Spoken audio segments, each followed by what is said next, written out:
just unbounded, blissful joy, surrounded by nature, every moment, every breath. Hawk, get it.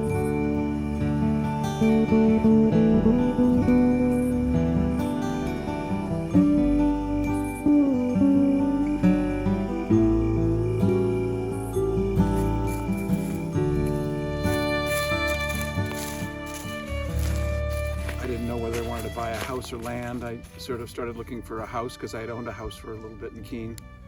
And on the way back from looking at one house, he passed this driveway and said, "Does it have to be a house? Could it be land?" And I said, I don't see why not.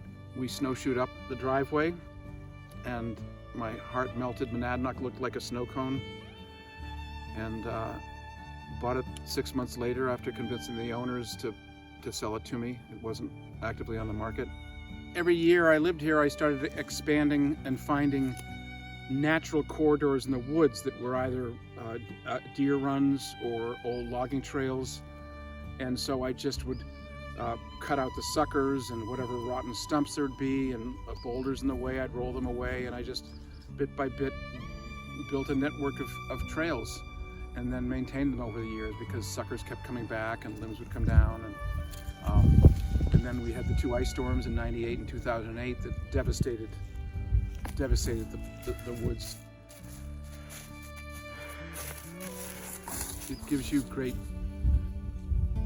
calm and peace creating and being so close to the earth, like getting your hands dirty and sweating and making these trails and being able to enjoy them, especially in the winter, shushing down the hills. Like a lot of people's homes, we have backup propane, but we basically heat with wood that we cut and split ourselves and always have. My dad had always had firewood delivered to the house that we would stack as kids, and we would make a fire in the winter time in the living room, big beautiful hearth. And then as I got older, I started to learn to split a little bit. We had some white pine that came down in a storm, and I kind of learned how to split through that, and white pine is really easy to split and kind of get the rhythm without killing yourself. And that sort of got it into my, it was in my blood anyway, in my soul from growing up as a kid, you know, making fires for Christmas and Thanksgiving and all winter long. We cut down the tree, we cut the limbs off, we cut the stump into pieces to split. We split the wood, we season it for a couple of years, and then we bring it in to the basement or pile it outside to season and get covered and dry, and just do it year after year after year. Just cut, split, stack, burn, cut, split, stack, burn, since I built the house, November of '87. I had some logging finally done, professional logging done two winters ago, and here's the remains of it.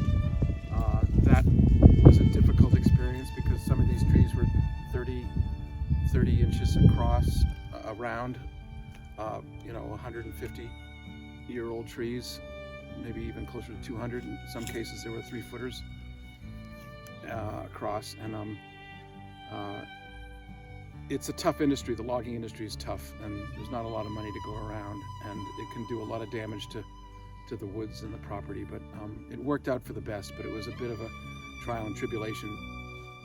Well, certainly the view of the mountains in Monadnock are spectacular, but I suppose from a spiritual point of view, Indian Ridge and Bliss Hole are very unique geographical formations, and a very peaceful place to go meditate. Transcendental meditation, it lets you experience quietness in your mind's eye, and helps to center the whole being. It's always an anchor you can come back to no matter what storms of life can roll over you. It's always there for you.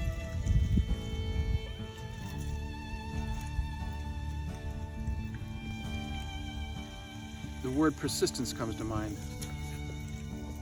You know, not giving up, being persistent, peace, happiness, joy, rich fulfillment, and just working hard to create something that you enjoy. Yeah, I'm very lucky and blessed. Yeah, no regrets.